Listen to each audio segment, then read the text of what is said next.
Hi, my name is Greg Teeters, and I'm going to make you think differently about that next sip of beer you take.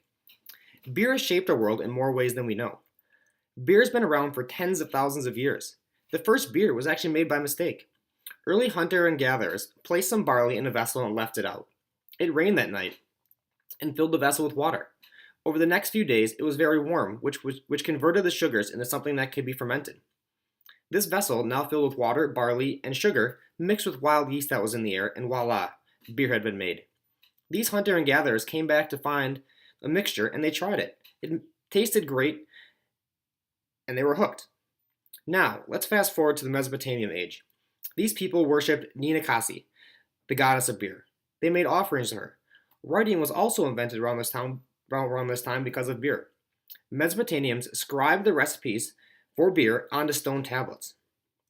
The Egyptians also thought that beer was a gift from the gods. They used beer in over 100 medical applications. Anthropologist Dr. George Armagolis recently made a discovery that shocked the medical world.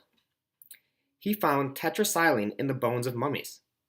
Tetracycline is a modern-day antibiotic that was not discovered until 1948. The only item that was in the Egyptians' diet that contained this was beer, and Egyptians had discovered this antibiotic 3,000 years before modern medicine. The Egyptians were also paid with beer. A wage of 1 gallon of beer per day was given to people who worked on the Pyramid of Giza. It was estimated that it cost 231,414,717 gallons of beer to construct this pyramid. Beer was also found in many Egyptian tombs. The Egyptians were buried with beer so that they would not be without it in the afterlife. Now, let's fast forward a few thousand years into medieval times. Beer saved millions of lives because it was safer to drink than water. Much of the water at this time was contaminated, but by boiling water to make beer, it killed off many things that harm people. It was estimated that people drank 60 to 65 gallons of beer per year because of this. Even children drank beer. By this time, people were putting everything into beer to try to stretch it and give it a different flavor. People were putting herbs, fruit, meat, dirt, and even animal byproducts into the beer, and people were starting to not like it. Then came along Duke Wilhelm IV and Duke Ludwig X of Germany, and they established what is known as the first food and drink law in 1516, otherwise known as the Reinheitsgebot. This law stated that for something to be called beer, it can only be made with water, barley, and hops. Now, you may be thinking to yourself, don't you need yeast to make beer? And the answer is yes. Yes, you do.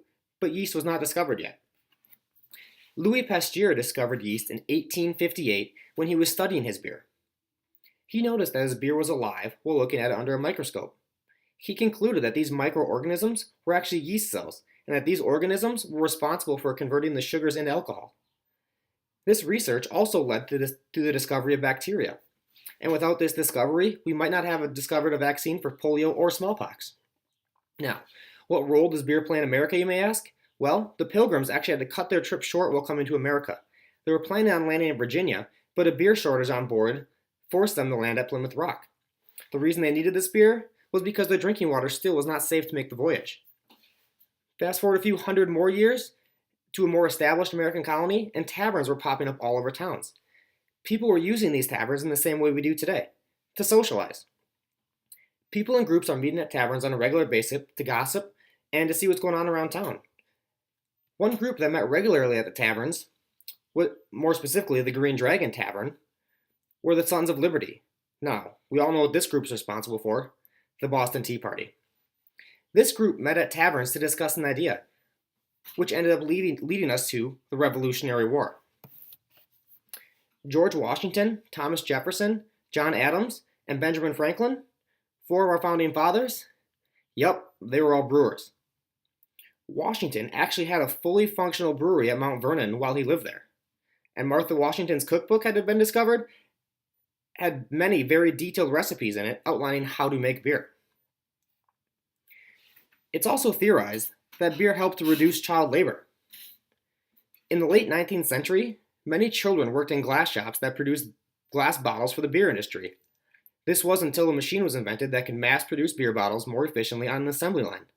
This assembly line was in full production 10 years before Henry Ford's assembly line was. Beer also helped greatly expand transportation in America. The easiest way to transport large amounts of beer was by rail. Large beer companies helped to fund railroad expansion so that they could distribute their beer more easily.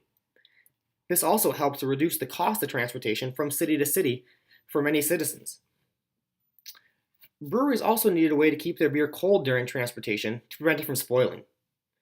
Anheuser-Busch invented the first double-walled rail car where ice could be placed between the walls to keep beer cold.